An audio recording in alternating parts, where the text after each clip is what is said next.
So now I'm ready to ask our first speaker here, and it's Sarmad Jari from Microsoft Azure. Sarmad, are you here? Yes, Azure. Yeah, so I given you a word. Have a nice 40 minutes. 40 minutes. Okay. Hello everyone. My name is Sarmad Jari or Sarmad Jari. I'm a senior cloud architect at Microsoft, and today we're gonna talk about DevOps in Azure and DevOps in general from my own perspective, from my own experience. My background, I did many different roles within IT, network developer, long-time database developer and administrator, and now for the last few years I'm working mainly with Azure.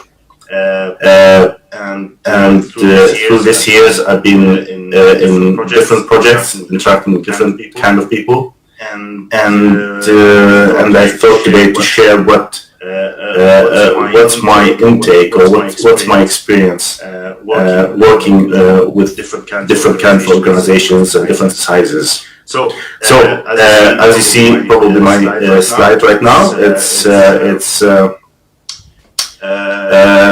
about starting DevOps. So it's kind of an overview in not only the technical part, but it's also about the organizational and the mindset, how we should think about it, why we should do that. So let's start. So the agenda of this, it's simple. I'll try to keep it as simple as possible. Basically, it's what is DevOps, why DevOps, how we should do that, and then a demo about how we can start deploying stuff in Azure the DevOps way, using two different approaches, if the time is possible, or show us. So DevOps. We all know about the words that we have. It's in the old time. We say old times. Still, many companies have different departments for development and operations, and it's kind of siloed. And there's not much of communication between these teams in many organizations. Even sometimes within the same department, you don't have that kind of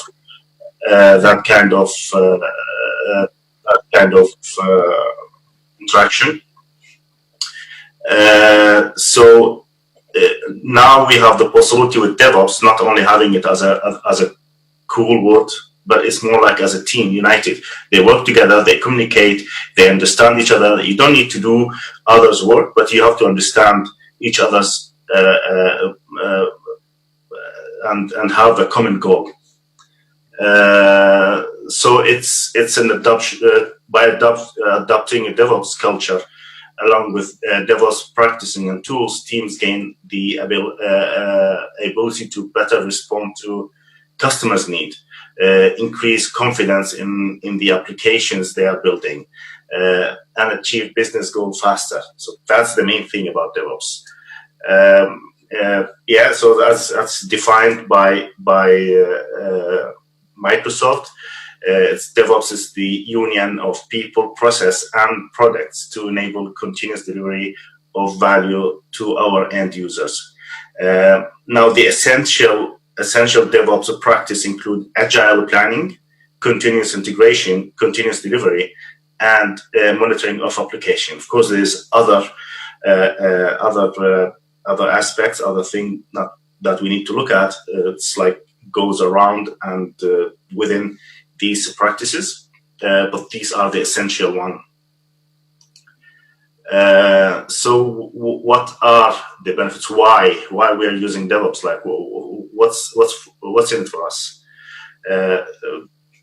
Well, basically, it's like teams that adopt the DevOps culture, practice, and tools, and become high performing, building better products faster for greater customer satisfaction, and this improve and of course improving collaboration between the teams. So accelerating time to market, we have an idea how fast we can get this to a market, and that's very crucial because sometimes if you don't start this idea as fast, like people can spend years developing a product, but then you see another company that already start selling this product or delivering this product for the market. Again, adapting to market and competition. Now, having a DevOps mindset helps us to change, because it's the planning, the building and developing, coding, testing and deploying and monitoring, and then you do that again. Having this mentality enable us to see our products and see how we can change them to the market demand, and how we can change them to have a better value for our customers against the competitors.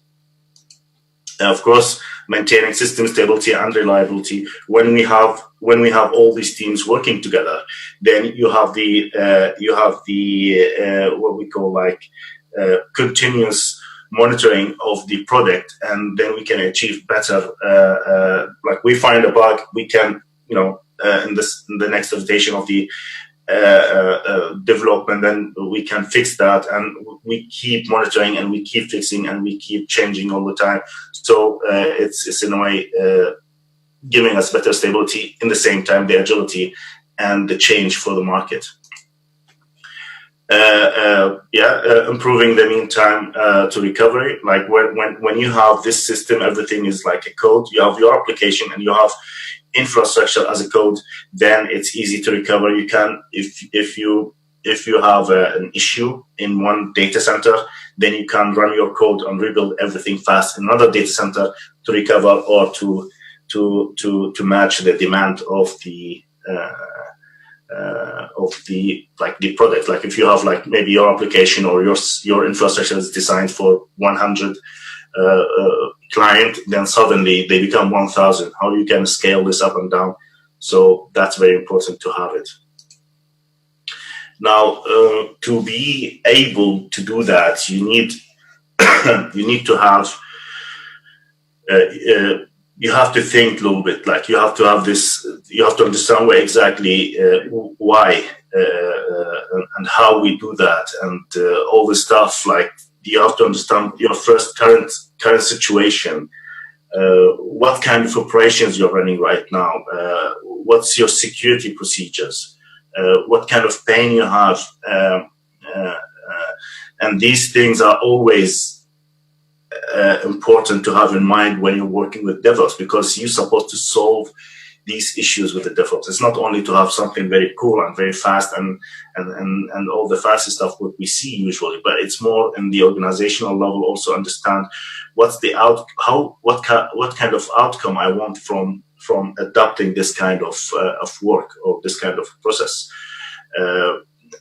Might be it's not for you, I doubt that, but might be not something for some of the customers, but you need to understand your current situation. Now, the other thing you need to know is goals and ambitions. What's your goal? You wanna your company is getting bigger. Your application demands more work, probably more agility, scalability, but you don't want to hire more people. You need to have these people in your organization do more with the time they have, or deliver something bigger than what they have right now. The other thing is, it's of course, the market, as we talked about, the new markets, the market demand and the scale and speed and all these ambitions, you want to have them. How you want to do that? How to get there? That's the most important. Now, when you have your current situation and you have the goal or your ambition, you have a space in between. So, or a way that you go from A to B. And now through this journey, there is challenges and there's blockers, stops you from continue. You have to put that in mind. You have to understand that what stops me from implementing DevOps the right way, and why, and how I can solve it. So can be hardware limitations in your, you can do DevOps in your data center on-prem, and you can do DevOps on the cloud. Of course, the hardware, the technology, the platform you have on-prem is different from the cloud. Maybe they are more limited. Maybe it's in the cloud you have more the infrastructure as a code. It gives you more possibilities, scaling when it's come to the hardware level. So that's one way to think about. That's a challenge. It can be one of the blockers. Can be skills. Your IT people or you as a person, you don't have these skills to use these development tools or these DevOps tools. How I can level up my skills so I can deliver all this stuff. You have time. That's a challenge. You have the cost. That's a challenge. Investment in this, because when you start any change in your organization, from the technical and from the organizational or the leadership level, it's an investment of time and money. Again, skills, cloud, using new stuff, and it's everything new costs some time at least, if not only if not money as well. So that's a very important thing to think about. So understand first and analyze it, and then you start to act based on that. And now the methods to do that. One of the most challenging thing in the whole of building this process, it's not the technology, it's the people actually, it's the mindset. So you have to have the mindset. So digital transformation should extend beyond technology.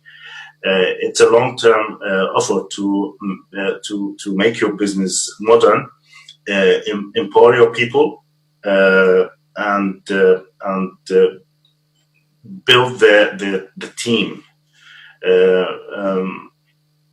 Transforming your system and processes will have a limited impact if you don't also consider the way your teams think and interact and behave as well. So this is what I see in many cases, that people start already putting code in GitHub or in Git or GitLab or whatever, Git or whatever repo, and then they build the pipelines and everything, and then what? What the processes? How you can have kind of a framework to government to do the governance around that thing. Of course, you have tools to do the methods. Whatever IDE you use for your development, whatever cloud platform you're using, is it Google or Microsoft or Amazon or any others, Ali Cloud or any other ones. There is local clouds as well. There's a big one, so it's a lot like DigitalOcean, also one of them. So all this is stuff like what tools you use, and again we go back to the understand. Are these tools enough? This is what exactly like what I need. These things you need to think about, or we need to think about, and we have to always, the DevOps infinity loop. It's always like you have to rethink this stuff sometimes. Agility, market demand. You have to be always on top. It's a challenge, and you need to have the mindset for it. And there's a framework that can help you organize that. To build the processes and phases of processes and steps to organize that and start building the landing zones. Now I'll give you an example. It's the Microsoft Cloud Adoption Framework, for example. If we look into that, so we see the Cloud Adoption Framework is one Microsoft approach to cloud adoption in Azure. Consolidating and sharing best practices from Microsoft employees, customers, partners. The framework gives customers a great sets of tools, guidance, and narratives that help shape technology, business, and people's strategies. You see, like it's business, technology, and people's strategies. So the mindset, the people are all huge. I always put a lot of attention into the people or the human factor in the whole business and technology. mindset is very important again.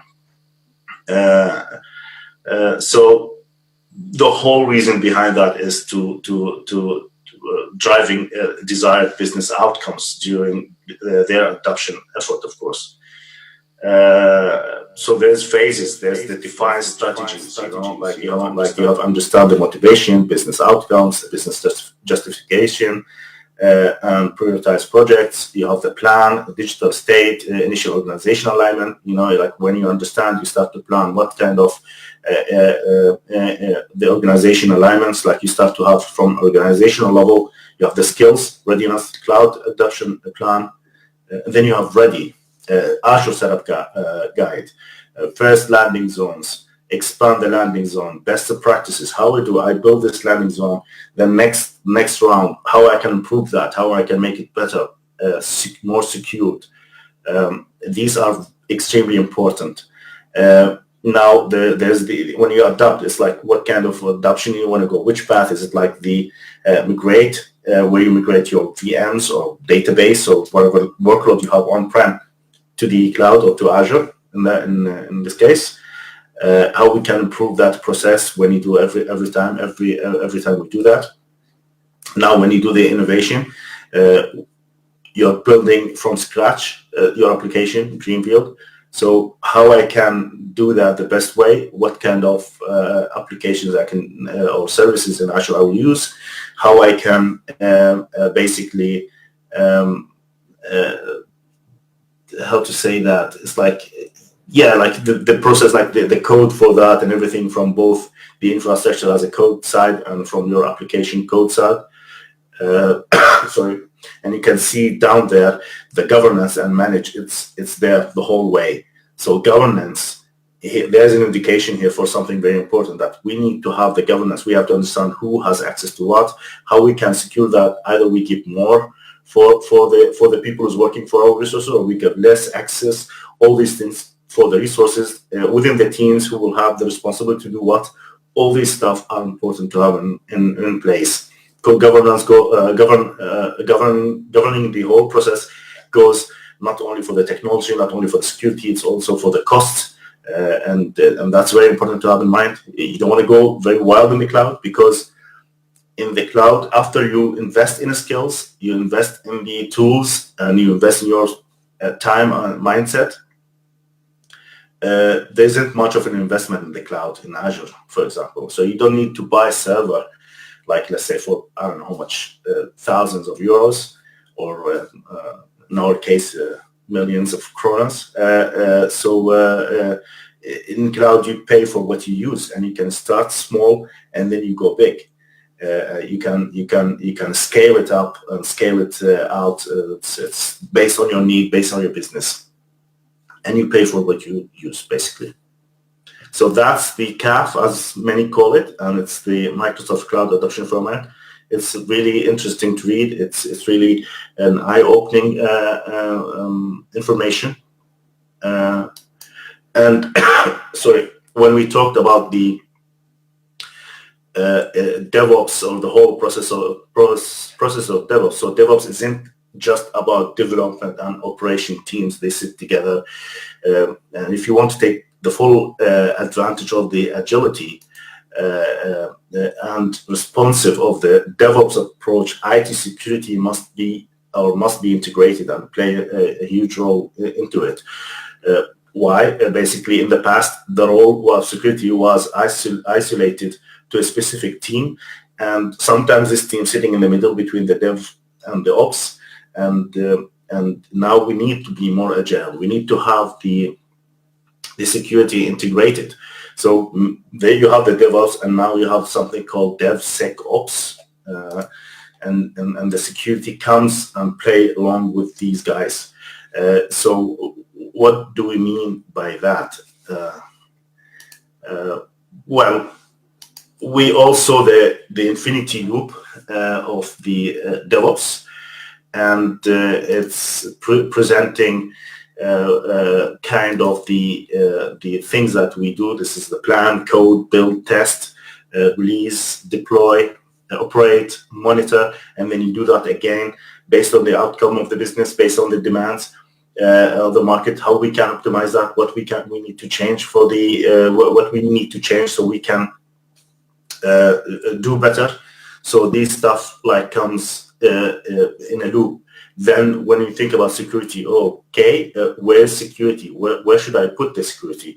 I should put it between like any of these processes. Well, security basically comes in the whole process. So that's why it's called now DevSecOps, because when you do the planning, you have to talk about security. We are building new product, who will use it, how they will access it, blah, blah, blah, all these things. And when you start coding, you need to check your code if there's any kind of security issues with the code. And that's when you say, but I have pipelines, everything is automated. How should I do that? Yes, there's now products, there's now possibilities of integrating some kind of services into the pipeline, the DevOps pipeline, that they can, for example, check the code for common known security issues in, let's say, in different languages. There's, when you do the build, if you are, let's say, building a container, there's tools for checking the container in the container registry for any common issues, because the container is the full, the runtime plus the application packed together for a specific, for Linux or for Windows. So it will be checked for common issues, testing it. Yes, of course, you need to test that. And also there is some security tools for testing. And when you release it, how it will be released, who will, when you deploy it, who can, so the security can be in different levels. So when you talk about deployment, who will deploy it, who will approve the deployment, when we operate, what we should monitor in the security level. We should be careful from the side, or let's say skill injection, and so on. And of course, that will be with the monitor. And then when you do the loop again, you have to rethink, was that enough? Did we have an issue with that? Is there any new threats? How we can improve the codes, more security, and so on. So security will be a part of every phase or step in the DevOps loop. And by that, I was thinking to show you a little bit about GitHub Action and about Azure DevOps. Let's hope that we will have good time for it. Yeah, let me change my screen. I will probably just close that.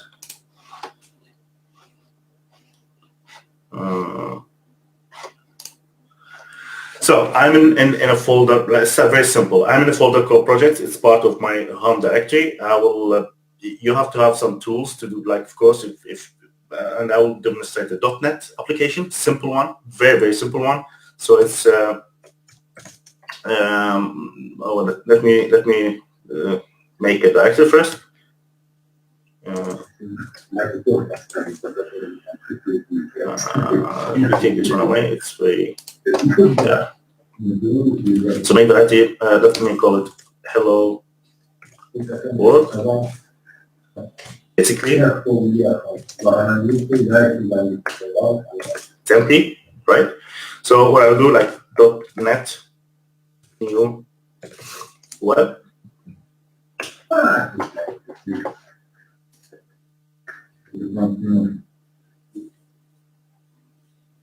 So it's creating a hello world for me. So if I go and if I do, and then I have already an application in here. Yay! So if I go .NET run my application, you can see that it's building it.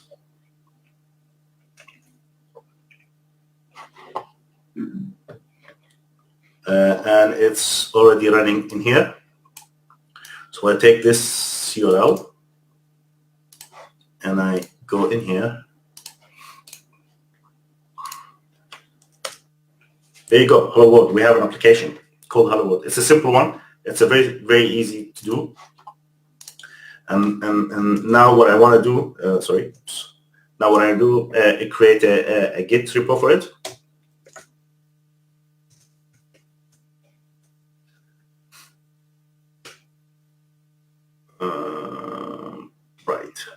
So I have that. Now I can do a git. Let me just double check my, there you go. Git add all these files. And then I do git commit my first commit. I have no, this one is committed. What I will do, like it's I probably need to double check. I think I already created a repo in there, and I will add it to the. Let's see if I have it. Yeah, I created something called Geekle. I will create a new one. Whatever. Let's do it since we can. So let me call it hello world. I'll make it private.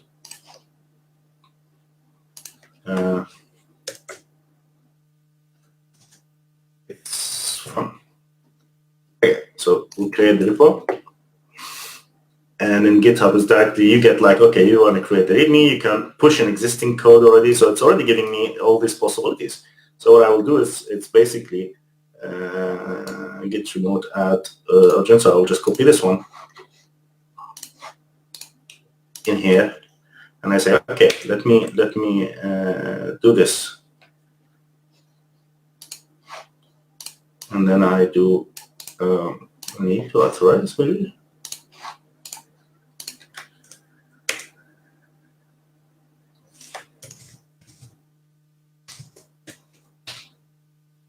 Oh, but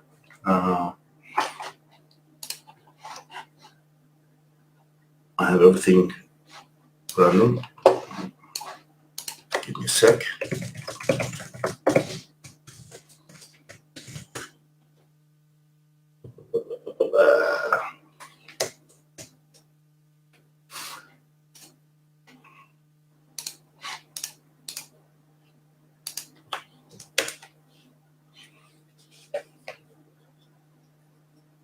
Okay, that's not good.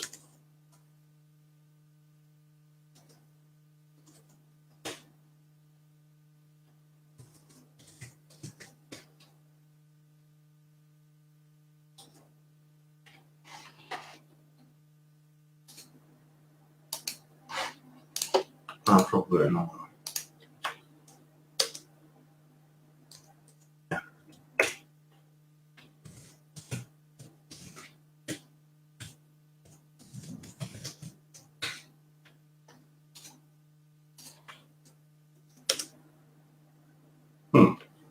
Interesting. Very interesting. Let me do another way.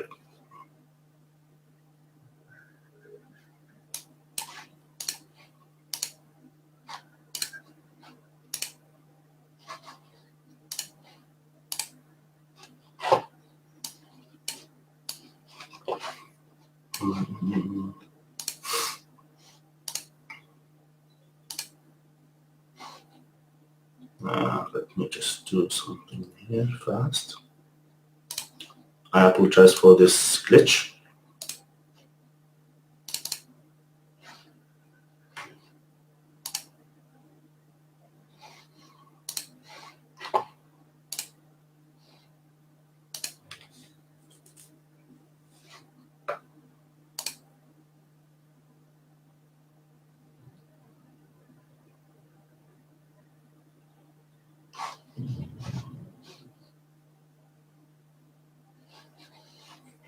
Okay, I'm going to go back in the. There it is. Sorry about that. So we have now the code in the GitHub, and if I go to the Visual Studio code, that's what I use, and I say open. Let me see, new window maybe, and I say here we go. Let me just bring this one correctly. Yeah, and then I say in here open folder. And then I go to my projects, hello world. Oh. So I have it in here. So you can now the deployment. If you want to test the stuff, you can deploy this from Visual Studio. You can write your code and you deploy it. Okay. Yeah, you can deploy it and then directly. But what we need to do is we have a little bit kind of sorry, a little bit kind of an organizing. It's like the DevOps way. So we write our code, we put it in GitHub, and then from GitHub we pull it in our web app application in Azure. So when I go to Azure, I already created something called. Oops, sorry. I already created so this is where it was like the local, and then when I stopped it, it doesn't work anymore. I needed to be part of this one. So I have an app service, web app service, and I have an app services plan. This is the kind of the hardware or the machine that will run the instance on. So when I go in here, here's the application, and when I open it, it's here. It's like, hey, .NET Core developers, blah blah blah, whatever it's like. And of course, when you do on quick start, you have all these steps that I did. It's all in here, so it's easy to start, very easy to start. Now, but what we want to do is to deploy it from here to the Azure. Now, if I go to actions, and that's where we're gonna use the action. It's where we set up like the build a test your core .NET Core, sorry. And okay, let's set up a workflow in here. So I have this code that will go use pull from the master any push that we do for the master. Then we build and use Ubuntu latest, and then install the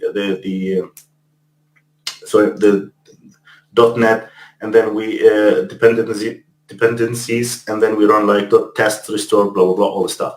We can try to we can call it like workflows. Oh, sorry, cancel. Just do come on one more time. So we build let's say like a test. So .NET Core. Let's keep it this way. And I can do that. So yeah, we created blah blah whatever. Like we just keep this one here. So now we have this one in here. So when we go to actions, this is our workflows. What I can do basically is go back to the Visual Studio Code. I go to it's here. Sorry, it's yeah. So I have this one in here, and it's hello world, and then I add, let's say, take it away. Wait, sorry. Add a smiley, for example. And I save it, and of course now definitely there's a need to commit. Adding smiley, or adding smile. There's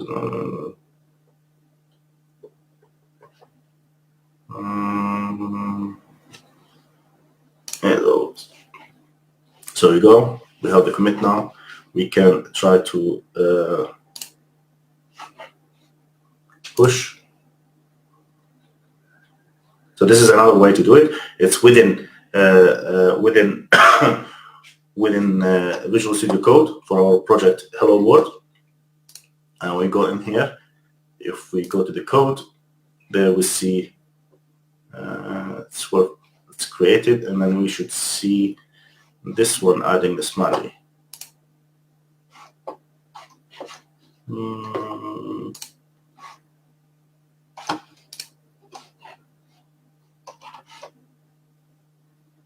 That was really takes some time.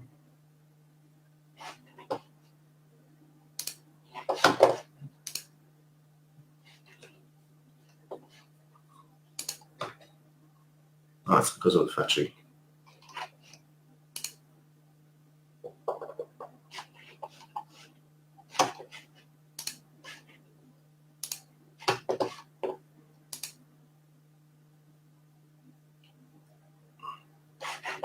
There you go. Let's go see now. There you go. So like adding smile, all this stuff.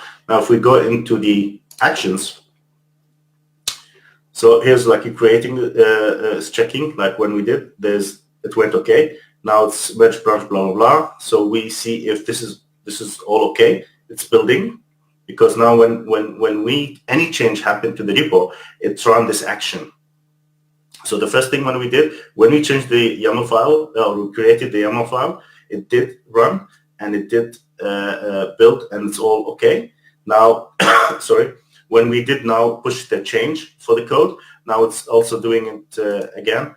So if we do click on that, we can see the build process. So it's like, it's like setting your job, set up the .NET Core, installing the dependencies, build, and then to test, and then like post the checkout results. So it's the build is correct, testing it. It seems like all okay. Completed the job, done. So now we need to how we should publish this application. Now, simply by a new workflow. So this time I will do like by hand. I have already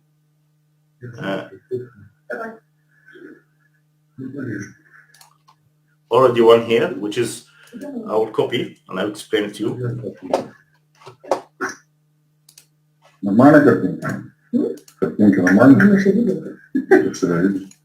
So deploy to Azure. Sorry, I need to write it the right way. On this one, I need to make sure there's the environment defined in here. So we have also the master when there is a change, and also you have the my web app application. I will take the web app name, which is Geekle. I'll just change this one. There we have the secret Azure website published test. I'll just take this one away. Profile, what version, and I think that's it. I don't think to change anything else.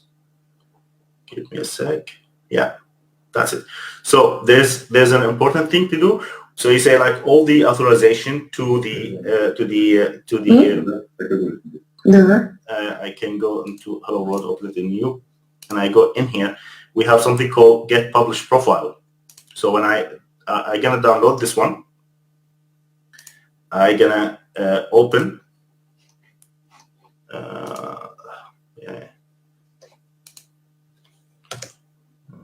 Visual Studio Code.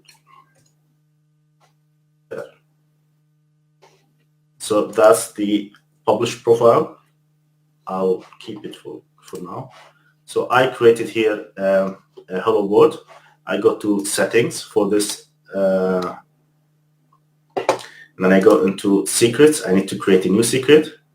Let me go back to the code, and it's called the Azure Publishing Profile. Copy that, adding the name for it, and then I go back to the publishing profile. I will copy the whole thing, and then I go back in here and add it in here. Basically, there's a password, there's whatever, so add the secret. Then I have the secret already created. Azure Web Publish Profile. I go in here, I have this one, everything seems to be okay. Well, let's start testing it. So basically now we did some change to the repo. Now according to the action, any change happened to the repo, we need to run. So what it's going to do, it's basically, again, we have two actions. So the more actions you have, it will be more things to do. So right now it's building again for test. We don't need that anymore, but let's have it there, it's fun. And then create, deploy, like the deploy to Azure. So the build went okay. So let's see this one, how it will go. Quite interesting. So let's see what do we have in the pipe. Let's let's see what do we have in here. So it's like deploy logs can be viewed as blah blah blah. It seems like okay. Great job. Okay, shall we see how it went?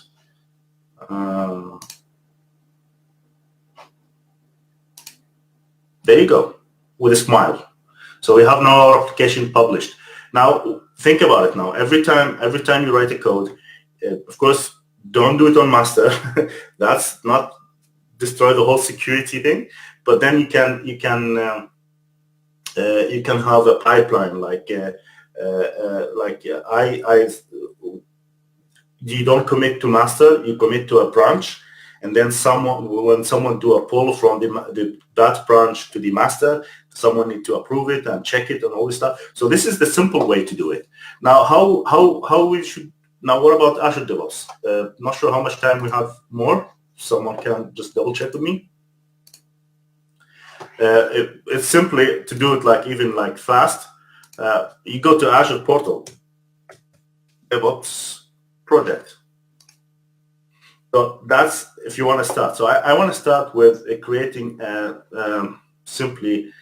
Let's see. I want a .NET application. You can have a Node.js. You can have a PHP, Python, whatever. You see all these things ready and made by Microsoft. So you don't need to build the pipelines. I will go with the .NET. And then, okay, what kind of .NET? Is it the normal one? Is it a simple IoT or is it core? I will go with the core. You want to add a database? You can have a database in there. Let's go with this one. And then, what kind of infrastructure you want to build for that? You want to have it in Kubernetes services. You want to have it in Service Fabric cluster. You want to have it as a normal Windows web app or a Linux web app, web app for container, all this stuff. Or you want to have it in a virtual machine and also, let's do the Kubernetes one because it's more fun. It will take a little bit of time, by the way. So I'm not sure if I know, but let's do it this way. So I will call it Geekle. I will have it in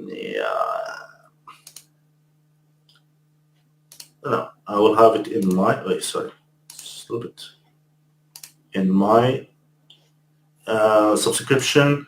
No, not this one. I'll go with this one. Hi once again, Sarmad. I'm sorry for interrupting you, but we ran out of time.